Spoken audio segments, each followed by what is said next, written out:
안녕하세요. 오늘도 사연살롱을 찾아주셔서 감사합니다. 결혼 5년차 여성이에요. 호의가 계속되면 권리인 줄 안다는 말이 있잖아요. 살다 보니 제가 그걸 경험하는 날이 오네요. 다른 사람도 아니고 평생을 함께하기로 한 제 남편한테 말이에요. 남편이 제가 생각했던 것과 다른 사람이라는 걸 알게 된 건 사실 꽤 오래됐어요. 결혼 전과 후가 너무 다른 사람이었거든요.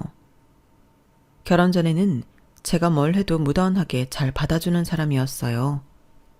그래서 이런 사람이라면 살면서 트러블이 생겨도 큰 싸움으로 번지지는 않을 거라고 생각했어요. 그게 결혼을 결심한 이유 중 하나이기도 했고요. 그런데 화장실 들어갈 때랑 나올 때 마음이 달라서 그런 건지 아니면 처음부터 저를 속일 작정을 하고 본성을 숨겼던 건지 모르겠지만 결혼하고는 완전히 다른 사람이 되어버렸지 뭐예요. 그렇다고 이미 한 결혼 물을 수도 없는 노릇이고 그게 딱히 이혼 사유도 되지 않을 정도라서 살면서 고치면 되겠지 했는데 결국 그 문제로 이혼 위기까지 왔지 뭡니까. 남편은 여전히 자기는 잘못한 게 없다고 우기는데 하도 어이가 없어서 여러분의 조언을 듣고자 이렇게 사연을 보내게 되었습니다. 저는 딸만 둘인 집의 첫째예요. 동생과는 2살 차이라서 어릴 때부터 여동생과는 자매이자 친구처럼 생각하고 자랐어요. 엄마한테 말 못할 비밀도 동생과는 스스럼 없이 나눌 수 있었는데 특히 이성에 대한 고민은 늘 동생과 나누곤 했어요. 사춘기를 지나면서부터는 용돈을 모아 옷도 같이 사 입고 가격대가 나가는 가방이나 신발도 함께 돈을 모아 사서 같이 쓰곤 했어요. 동생과 제가 발 사이즈가 같아서 가능한 일이었죠. 비록 동생이 저보다 2살이 어리긴 했지만 어른스러운 면이 있어서 자라는 동안 동생이 언니처럼 느껴질 때가 많았어요. 그래서 많이 믿고 의지했던 것 같아요. 그런데 동생은 저와는 생각이 달랐던가 봐요. 20살이 되자마자 결혼을 하겠다며 집에 남자를 데려왔더라고요. 남자는 동생보다 11살이나 많은 남자였어요. 동생이 수능을 마치고부터 아르바이트를 하던 편의점 사장이라고 하더군요. 그 말을 듣자마자 엄마는 뒷목을 잡으셨고 아빠는 땅이 꺼져라 한숨만 쉬셨어요. 결국 참다 못한 엄마가 먼저 말을 꺼내셨어요. 이봐요. 고작 20살밖에 안 된 애를 데리고 지금 뭐 하는 짓이에요? 그쪽은 양심도 없어요? 아니, 30도 넘은 사람이 어쩜 얼굴에 솜털도 안 가신 애를 데리고 이러냐고요. 애가 철없이 굴면 말려도 모자랄 판에 어떻게 결혼을 허락해달라고 여길 찾아올 생각을 해요? 당신 제정신이에요?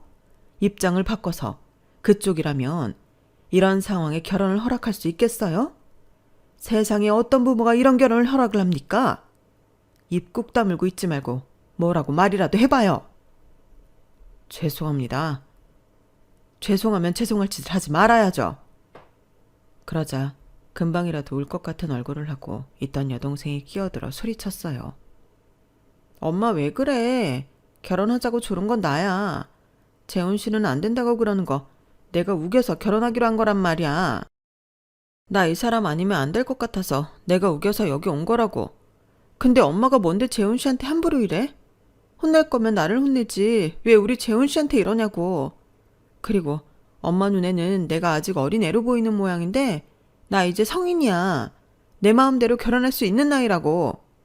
엄마가 반대해도 나 이 결혼 할 거야. 그러니까 우리 재훈 씨한테 함부로 하지 말란 말이야.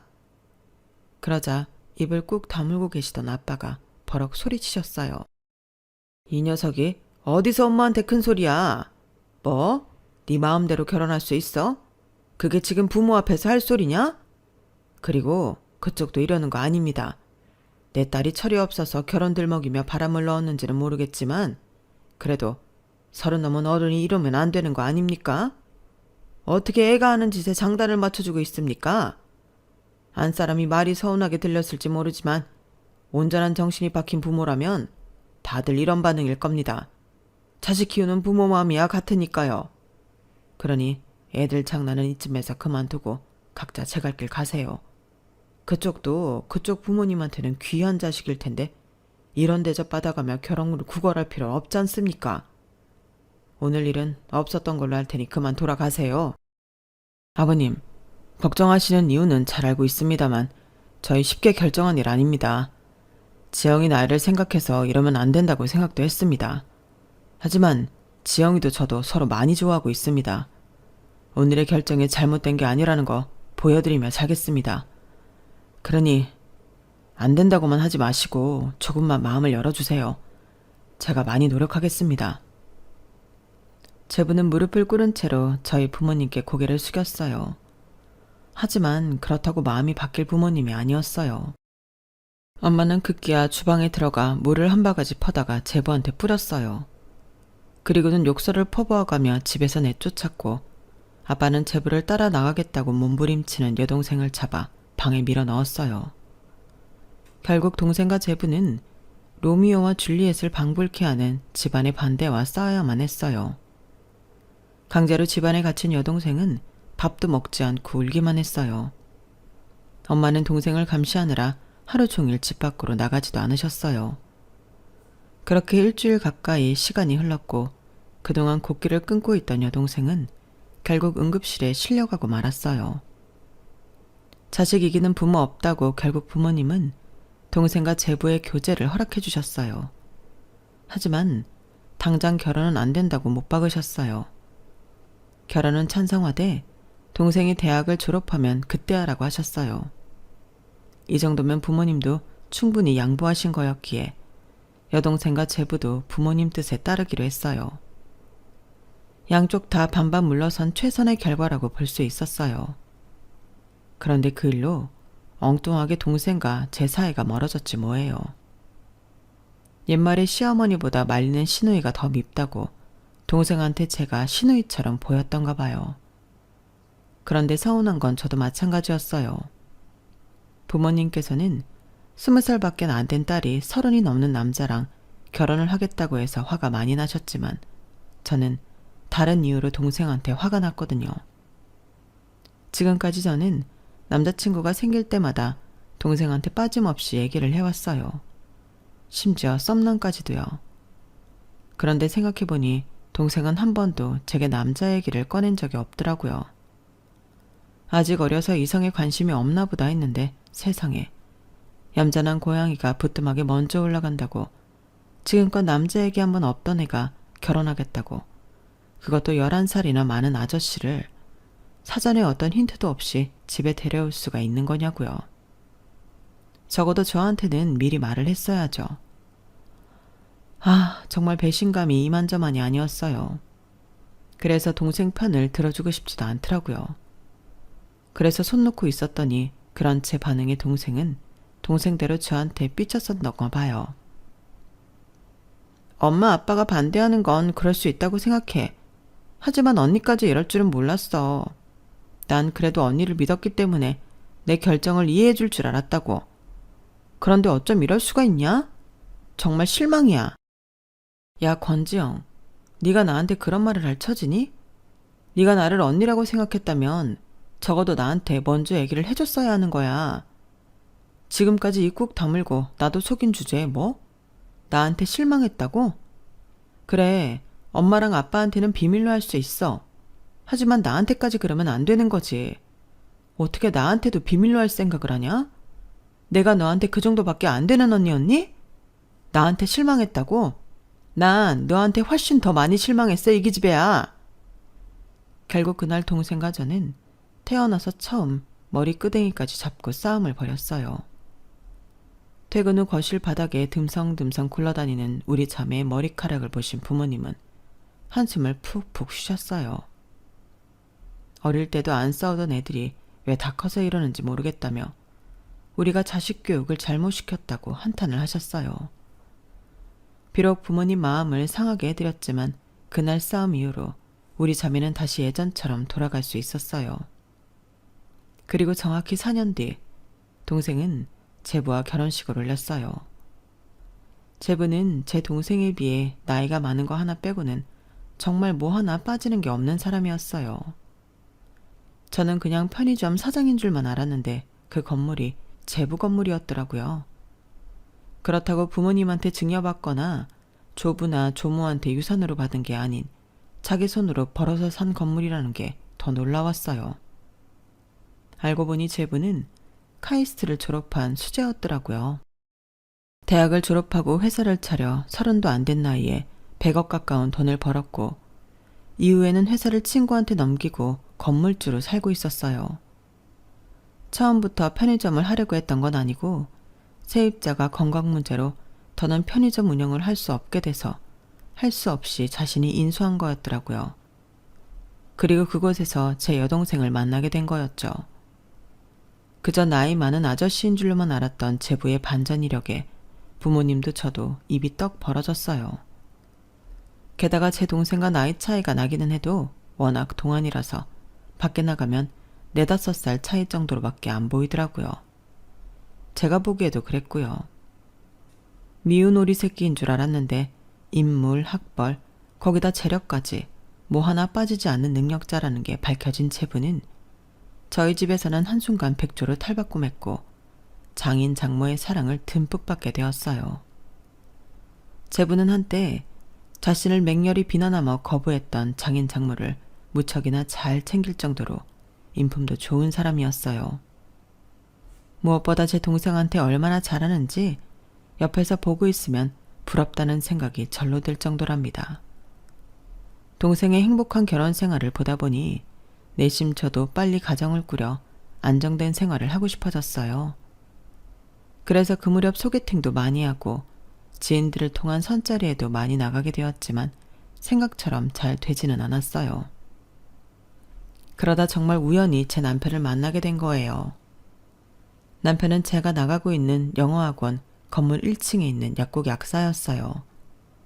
어릴 때부터 기관지가 약했던 저는 학원 강사 생활을 하면서 툭 하면 목이 쉬고 기침이 잦아서 스트랩실 같은 인후염 소염제를 애용하는데요. 그래서 1층 약국은 제 단골 약국이기도 했어요. 원래 계시던 약사분은 60대 아주머니셨는데 언제부턴가 제 또래의 젊은 약사로 바뀌었더라고요. 수년간 단골이었기 때문에 제가 가면 알아서 제가 복용하는 약으로 꺼내주시곤 했는데 새로 바뀐 약사한테는 매번 제 상태를 설명을 해야 해서 좀 귀찮더라고요. 그런데 3번째 갔을 때였을까요? 제가 약국으로 들어가자마자 제가 복용하는 약을 미리 꺼내두시더라고요. 안 그래도 목이 아파서 말하기 힘들었는데 잘됐다 생각했죠. 그런데 약을 손에 들고는 내어줄 생각을 않더라고요. 그리고는 저를 물끄러미 바라보더니 그러는 거예요. 이 약을 복용한 지 얼마나 되셨어요? 다름이 아니라 이 제품은 단기간 사용하는 용도로 나온 약이거든요. 그런데 저한테 약을 사가신 게 벌써 2번째고 기간이 1달 이상 된 것 같아서 물어보는 거예요.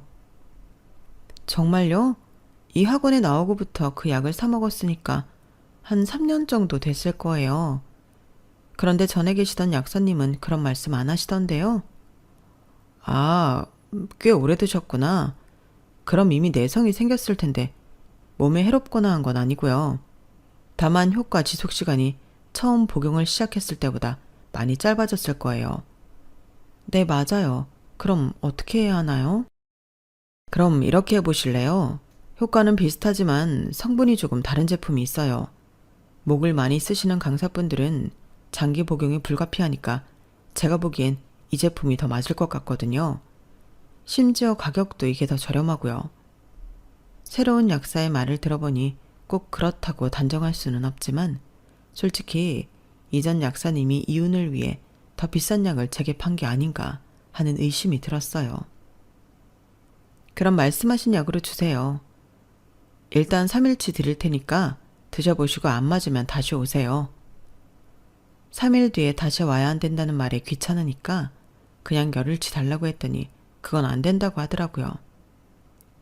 다른 것도 아니고 사람 몸에 직접적인 영향을 끼치는 약이에요. 제가 의사는 아니지만 그래도 환자분 상태를 봐가며 약을 드리는 게 약사의 도리라고 생각합니다. 약만 파는 게 약사의 일은 아니거든요. 귀찮더라도 2일 뒤에 다시 오세요. 조금 전까지와는 다른 단호한 말투에 약간 위압감이 들기도 했지만 한편으로는 그래서 더 믿음이 갔어요. 자신의 직업 윤리가 투철한 약사 같았거든요. 그렇게 3일간 구입한 약을 먹고 약이 떨어지자 다시 약국에 찾아갔어요. 그랬더니 이번에 또 다른 약을 주더라고요. 그래서 이번엔 또 왜 약이 다르냐고 했더니 그러는 거예요. 어떤 약이든 장기간 복용하는 건 우리 몸에 좋지 않아요. 가급적이면 근원적인 문제를 해결해서 약을 덜 먹는 게 좋다고 생각해요. 직업 특성상 목을 안 쓸 수는 없지만 천천히 줄여나갈 수 있다면 그 방법을 택하는 게 맞다고 생각하거든요. 이번 약은 저번에 구입하신 것보다 조금 약한 약이에요. 조금씩 강도를 낮춰가다가 약을 끊을 수 있으면 끊는 게 좋습니다. 그보다 좋은 방법은 목을 좀 쉬게 하는 거고요. 그 후로도 약사는 천연 가습기나 공기 정화가 되는 식물 화분을 제게 선물해 주었어요. 말로는 자기가 쓰지 않는 거라서 준다고 했지만 누가 봐도 새 거가 분명했지만요. 그걸 알면서도 낼름 받아왔던 건 이 사람의 관심도 싫지 않았고 저 역시 이 남자가 마음에 들었기 때문이었어요. 새로운 약사 덕분에 고질병처럼 알아오던 인유암 증상이 조금씩 잦아들었고 2년 만에 인유암 약을 끊을 수 있게 되었어요. 그리고 그 사이 우리는 연인관계로 발전해 있었죠. 이 남자가 바로 지금의 제 남편이에요. 약사 남자친구라서 그런가 제 건강 문제를 제 자신보다 더 신경을 써주었어요. 저는 그걸 다정함으로 받아들였고요. 그런데 나중에 알고 보니 거기엔 이유가 있었더라고요. 제가 건강해야 하는 이유는 우리가 결혼했을 때 건강한 2세를 낳기 위함이었어요. 거기다 영어 강사인 저를 결혼 상대자로 고른 것도 애 사교육비를 줄이기 위해서였더라고요. 남편은 연애를 시작할 무렵부터 그런 사소한 것까지 다 계산에 넣고 있었던 거예요. 참 무서운 사람이죠. 그때는 몰랐으니 결혼을 했지 알았으면 진작에 헤어졌을 거예요. 사귄 지 3년이 채 안 됐을 무렵 남편이 약국을 열게 되었어요. 그동안 일하던 약국은 자기 소유가 아니라 폐의 약사로 일하던 곳이었거든요. 문제는 남편이 개업한 약국의 위치가 제가 나가던 영어학원과 1시간 이상 떨어진 곳이라는 거였어요. 안 그래도 제 직업 특성상 퇴근 시간이 늦는데 1시간 넘게 떨어진 곳이라면 쉬는 날 빼고는 볼 수가 없는 상황이 된 거였죠. 거기다 쉬는 날도 달라서 불편한 점이 이만저만이 아니었죠. 그러자 남편이 대뜸 그러더라고요. 그냥 이참에 우리 결혼할까? 현재 상황으로는 제대로 만나지도 못하고 만난다 해도 길에서 버려지는 시간이 너무 많잖아. 그렇다고 직장을 그만둘 수도 없는 노릇이고 닥달하는 건 아니니까 한번 생각해봐. 처음엔 장난처럼 가볍게 듣고 넘긴 말이었는데 가만 생각해보니까 이게 청혼인 건가 싶더라고요.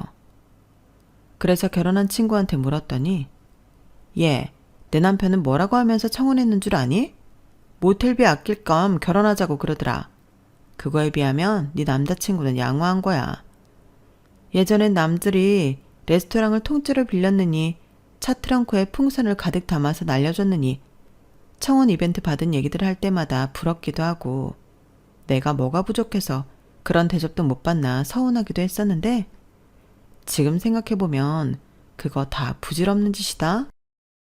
어차피 나랑 같이 살 사람인데 결과적으로 그 돈이 남자 돈이기만 한 거니? 우리 재산인 거지. 그래서 지금은 차라리 허튼데 돈 안 쓰고 절약해준 남편한테 고맙기도 해. 친구 딴에는 초라한 청혼을 들은 저를 위로해 주려고 한 말이겠지만 그래도 서운한 마음은 가시지 않았어요. 돈 들여서 이벤트를 해달라는 건 아니에요. 진심이 담긴 진솔한 말이나 손편지 하나만으로도 충분히 감동했을 테니까요. 하지만 이건 좀 아니잖아요. 그래서 일주일이 넘도록 답도 않고 꿍해 있었더니 하루는 남편이 저희 집까지 차를 끌고 찾아왔더라고요. 11시가 다 돼가는 시간에 여기는 뭐하러 왔냐고 했더니 대뜸 트렁크 문을 열어보라지 뭐해요. 순간 설마 풍선이라도 날려주려나 내심 기대를 했어요. 그런데 막상 트렁크 문을 열어보니 그 안에 커다란 스티로폼 박스가 있지 뭐해요. 이건 뭘까? 생각을 하고 있는데 그때 차에서 내리지도 않은 채 운전석에 앉아 창밖으로 얼굴만 살짝 빼고 있던 남편이 그러는 거예요. 그거 꺼내가. 속초에 사는 친구가 홍게를 보냈지 뭐야. 아버님이 걔 좋아하시잖아. 그래서 내가 받자마자 바로 여기로 가져왔어. 아버님이랑 어머님 드려. 실수율이 높아서 살이 아주 꽉 찼다고 그러더라고. 안 꺼내고 뭐해. 나 바로 가야 돼. 그 말을 들으니 헛웃음이 났어요. 그래, 내가 아는 강재원은 이런 남자였지. 그제야 현실을 깨닫게 되더라고요. 로맨틱가는 담을 쌓았어도 실속 있고 무엇보다 나와 내 가족을 생각하는 마음이 큰 사람.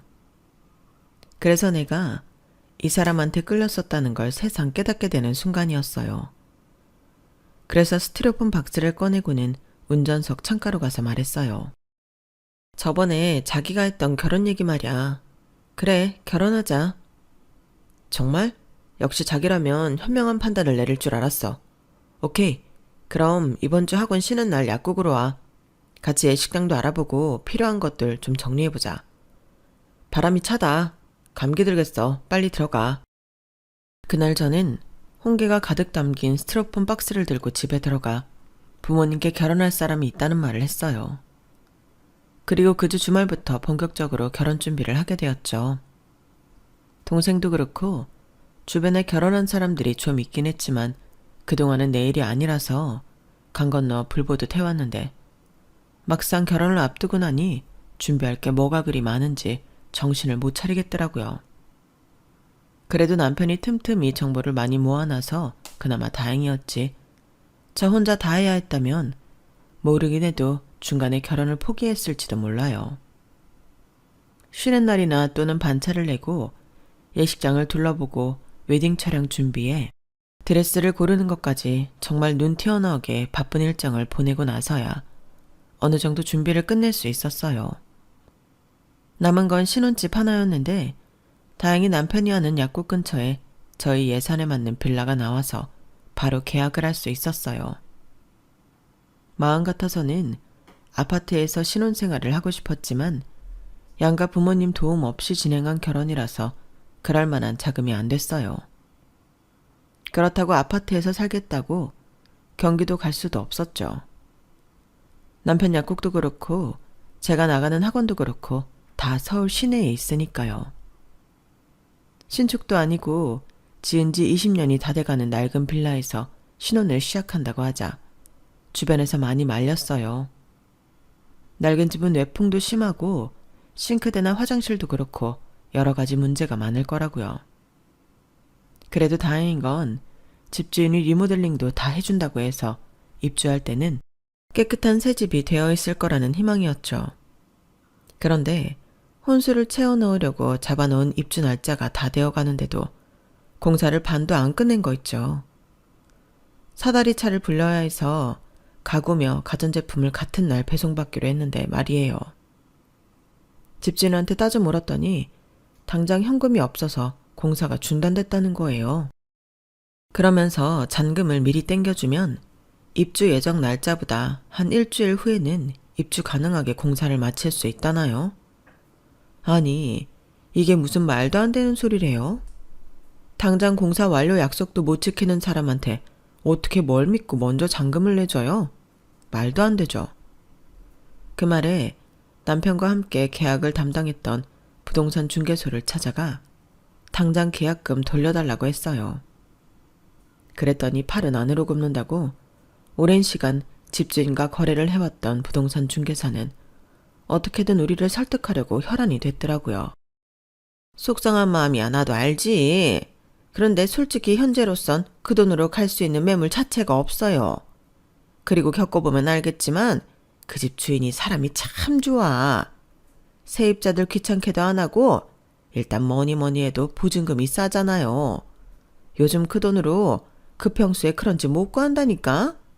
그러니까 가구랑 가전제품 배송받는 날짜 바꿔서 그냥 그 집에서 살아요. 그게 낫다니까. 솔직히 그러기는 싫었어요. 처음부터 약속을 안 지키는 사람인데 이후로 무슨 일이 있을 때마다 이번처럼 배째라고 나올지 누가 알겠어요. 그리고 집수리도 먼저 못 해줄 정도라면 나중에 보증금은 제대로 받아서 나올 수 있을지도 걱정이었고요. 물론 그렇다고는 해도 솔직히 대안은 없었어요. 이제 와서 집을 다시 구할 수도 없고 정말 난감한 상황이었죠. 그래서 2, 3일 고민해보겠다고 하고 돌아왔는데 마침 집에 여동생이랑 제부가 애를 데리고 와 있더라고요. 그래서 동생한테 집 문제를 얘기했더니 제부가 대뜸 그러는 거예요. 그럼 차라리 우리 건물로 들어오실래요? 저희가 아파트로 이사하면서 리모델링까지 싹 해뒀거든요. 옥상에 단독으로 쓰실 수 있는 공간도 있어서 사시는 데는 편할 거예요. 그래, 그럼 되겠다. 사실 언니네 신혼집 구한다고 할 때 이희가 우리 살던 집으로 언니네 들어와 살면 어떻겠냐고 했는데 괜히 말 꺼내기가 그렇더라고. 형부도 불편해할 것 같고 해서. 언니랑 형부만 좋다면 들어와 살아. 평수도 넓고 옥상까지 따로 쓸 수 있어서 좋거든. 솔깃한 제안이었지만 남편이 어떻게 받아들일지 몰라서 일단 물어보고 결정하겠다고 했어요. 저야 여동생이라서 상관없지만 남편은 아무래도 손아랫사람 집에 새를 들어가는 일이라서 이래저래 마음이 쓰일 것 같았거든요.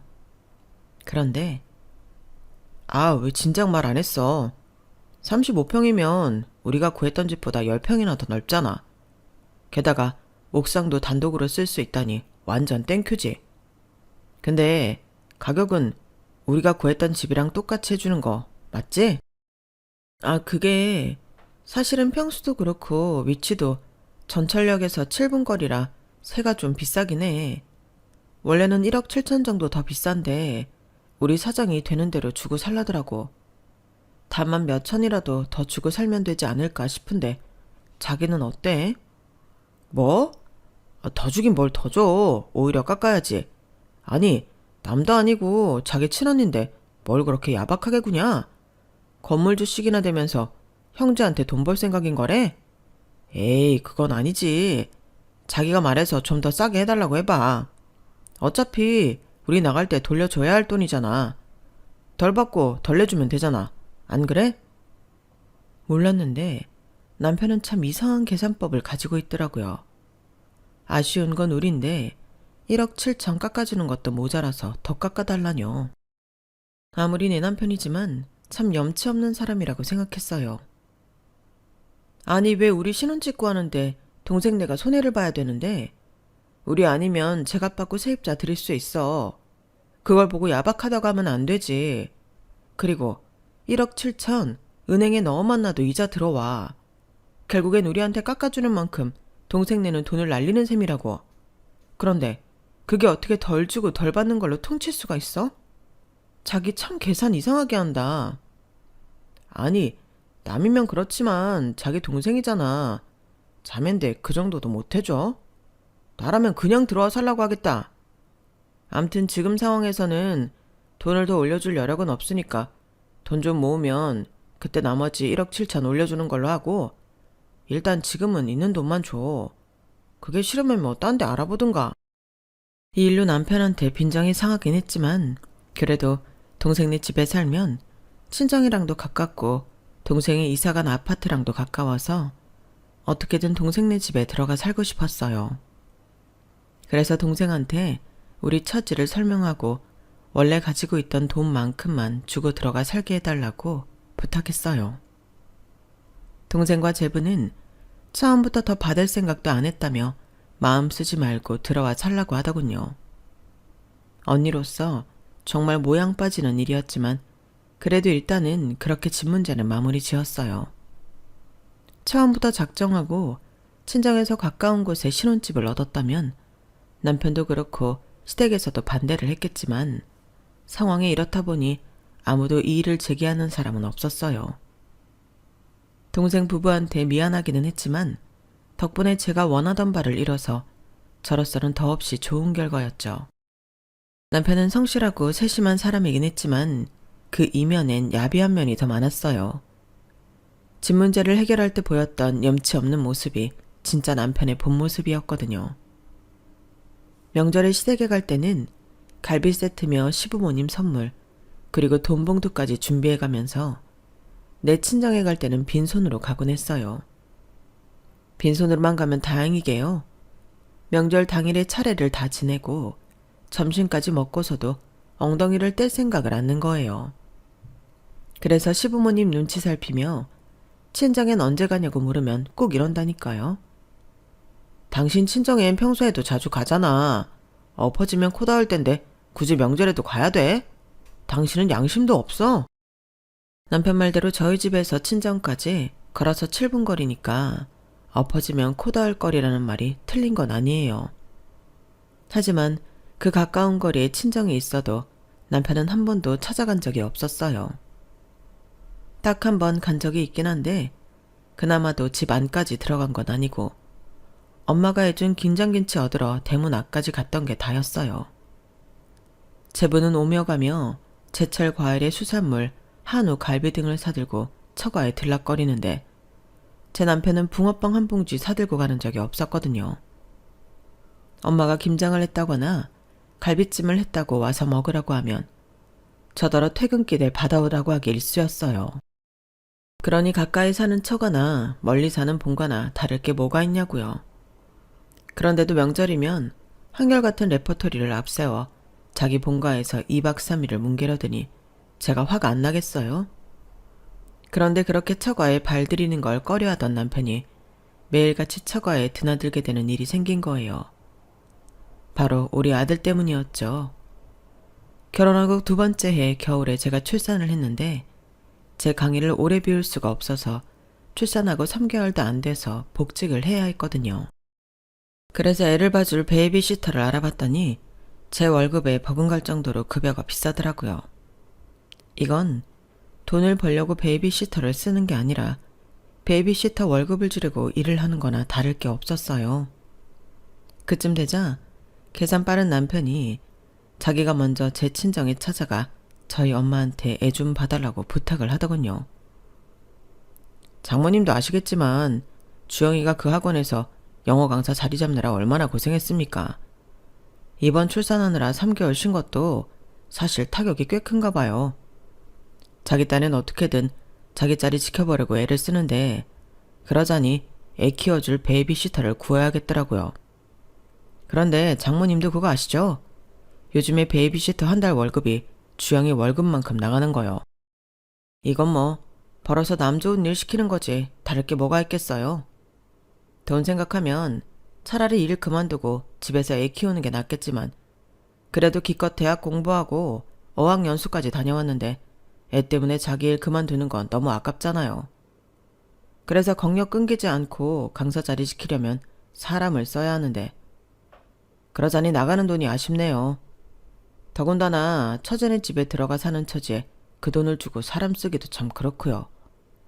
손윗사람 체면에 보증금도 좀 올려주고 해야 하는데 애 봐줄 사람 쓰고 나면 그럴 여유가 어딨나요. 그래서 말인데요, 장모님. 저희가 자리 좀 잡을 때까지 우리 은우 좀 봐주시면 안 될까요? 주영이가 그 문제로 요 근래 소가리를 하는 거 보려니 가슴이 아파서 염치불구하고 이렇게 말씀드리는 겁니다. 아주 마른 청산유수라니까요. 아니 세상에 자기 딸이 애 봐줄 사람이 없어서 일 그만두게 생겼다고 하는데 가만히 있을 부모님이 어딨겠어요. 게다가 여동생네 부부한테 전세 보증금 올려주려면 맞벌이를 할 수밖에 없다고 하면 애 봐주는 돌봄 비용 달라는 말은 또 어떻게 하겠냐고요. 아주 지능적으로 원천 봉쇄하고 저희 엄마한테 우리 아들을 떠맡긴 꼴이었어요. 그래놓고는 아주 입막음까지 했더라고요. 장모님, 기왕에 우리 은우 봐주실 거면 주영이한테는 어머님이 자발적으로 해주시는 걸로 하시면 안 될까요? 제가 장모님 찾아와 이런 얘기한 걸 알면 그 사람 성격에 장모님께 미안해서라도 애 안 맡기겠다고 할 게 뻔해요. 주영이를 생각해서라도 부탁 좀 드립니다. 아주 자기 필요한 거에는 주도 면밀한 인간이라니까요. 저도 이 사실을 최근에서야 알고는 얼마나 기가 막혔는지 몰라요. 아무튼 남편이 저희 엄마를 찾아가고 얼마 뒤부터 저는 친정에 애를 맡기고 학원 일을 계속할 수 있었어요. 엄마는 한사코 돌봄비를 받지 않으시겠다고 하셨지만 그래도 그건 아니잖아요. 그래서 남편한테 말했더니 굳이 안 받으시겠다는 거 왜 못 줘서 안달이냐며 되려 제게 뭐라고 하더라고요. 아니, 솔직히 장모님도 손주 매일 보게 돼서 좋은 거 아니야? 우리 엄마는 우리 은우 보고 싶어도 1년에 대여섯 번밖에 못 보신다고. 그리고 우리 엄마는 은우 볼 때마다 용돈도 쥐어주시는데 장모님은 언제 한번 용돈 쥐어주신 적 있어? 따지고 들면 우리가 장모님한테 돈을 받아도 모자랄 판이라고.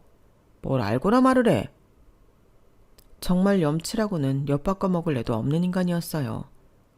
그래서 제가 버는 돈의 일부를 떼어서 엄마한테 매달 보내드리곤 했어요.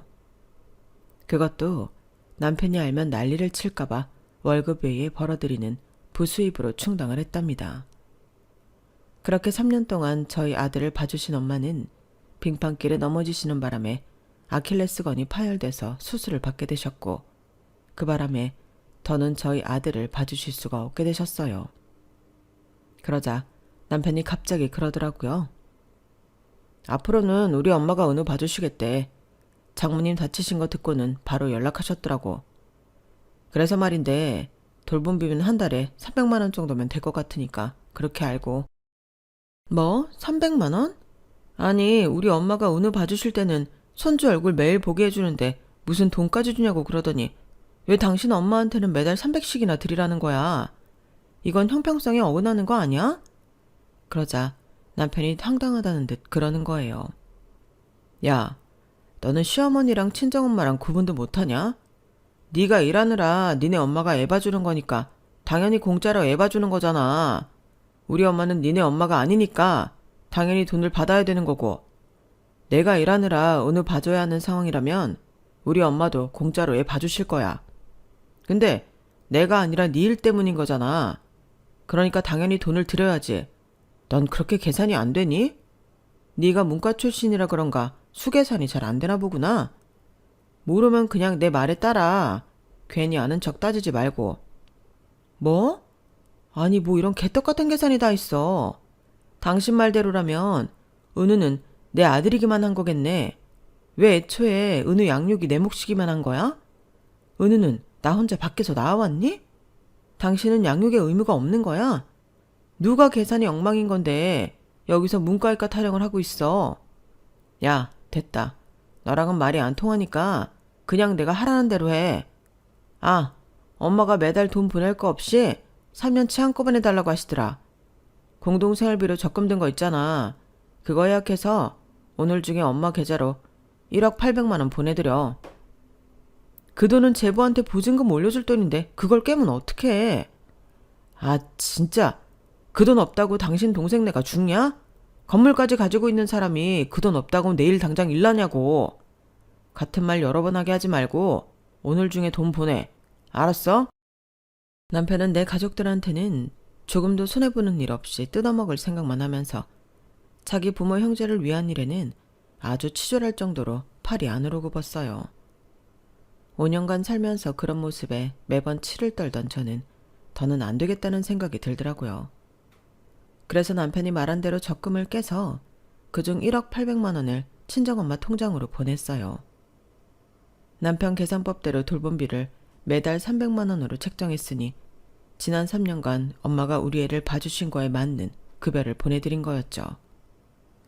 그랬더니 다음날 시어머니께서 남편한테 전화를 하셨더라고요. 돈을 왜 안 보냈냐고 닥달을 하시는 것 같았어요. 남편은 전화를 끊고는 제게 돈 안 붙였냐고 묻더라고요. 아니, 보내드렸는데? 무슨 소리야. 엄마가 돈 안 들어왔다고 그러던데. 혹시 당신 엉뚱한데 돈 보낸 거 아니야? 그럴 리가. 우리 엄마 통장으로 제대로 보내드렸어. 3년치 돌봄비 1억 800만 원. 뭐? 그걸 왜 장모님한테 보내? 너 미쳤어? 아니, 완전 제정신이지. 그러니까 우리 엄마 계좌로 보냈지 인간아. 니네 엄마한테는 매달 300만 원 드리는 게 안 아깝고 우리 엄마한테는 우리 애 봐준 돌봄비 드리는 게 그렇게 아깝냐? 어디서 말도 안 되는 계산법 운운하며 개수작을 부려. 니네 엄마는 부모고 우리 엄마는 남이냐? 아참, 그리고 내가 너한테 줄 게 있어. 받아. 합의 이혼 서류야. 내 분량은 다 썼으니까 네 거 채워서 줘. 오늘 당장 접수하고 올 테니까. 너같이 이기적인 인간이랑 살다간 내가 미쳐버릴 것 같거든. 그리고 은우는 내가 데리러 갈게. 당신 손해보는 거 싫어하잖아. 우리나라에서 애 하나 키우는데 들어가는 돈이 3억 5천이라는데 당신처럼 쫌팽이가 그 돈을 쓰기 싫을 거 아니야. 그러니까 은우는 내가 데려갈게. 순순히 양육권이랑 친권 포기해주면 양육비로 따로 안 받을 테니까 결정해. 어떻게 할래? 남편은 이혼은 안 된다고 길길이 날뛰었고 결국 법정 소송까지 가려고 제가 이혼 전문 변호사를 선임하려 하자 그제야 합의 이혼을 해주었어요. 그런데 4주 동안의 숙려기간이 끝나고 정말 남남이 되던 날 남편이 했던 말이 정말 가관이었어요. 글쎄 끝까지 이러더라고요. 양육비 안 줘도 되는 거 확실하는 거지? 나중에 딴소리 하면 안 된다. 그 말에 내가 이혼을 하길 잘했다는 생각이 들었어요. 나라면 이런 순간에 우리 아들 생각이 먼저 날 텐데 그 순간까지 돈 문제만 거론하니 말이에요. 현재 저는 아들을 데리고 친정에 들어가 살고 있어요. 제가 학원에 나가 있는 동안엔 여동생이 저희 아들을 돌봐주고 있고요. 퇴근하고 아이를 데리러 동생네 갈 때마다 느끼게 되는 화목한 집안 분위기에 가끔은 울컥하기도 해요. 내가 너무 성급하게 이혼을 결정한 게 아닌가 해서요. 하지만 그러다가도 남편이 한 짓들이 떠오를 때면 그래도 지금이 낫다 싶기도 하답니다. 어떤 게 정답인지는 아직 잘 모르겠지만 확실한 건 아빠의 빈자리가 느껴지지 않도록 제가 열심히 부모 몫을 하며 살아야겠다는 거예요. 그러기 위해서 오늘 하루도 화이팅입니다. 지금까지 제 사연을 들어주셔서 감사합니다. 들어주신 분들 모두 건강하시고 행복하세요. 여러분, 사연 댓글에 응원과 현명한 조언 부탁드려요. 좋아요와 구독은 저에게 큰 힘이 됩니다. 오늘도 좋은 일 가득하세요.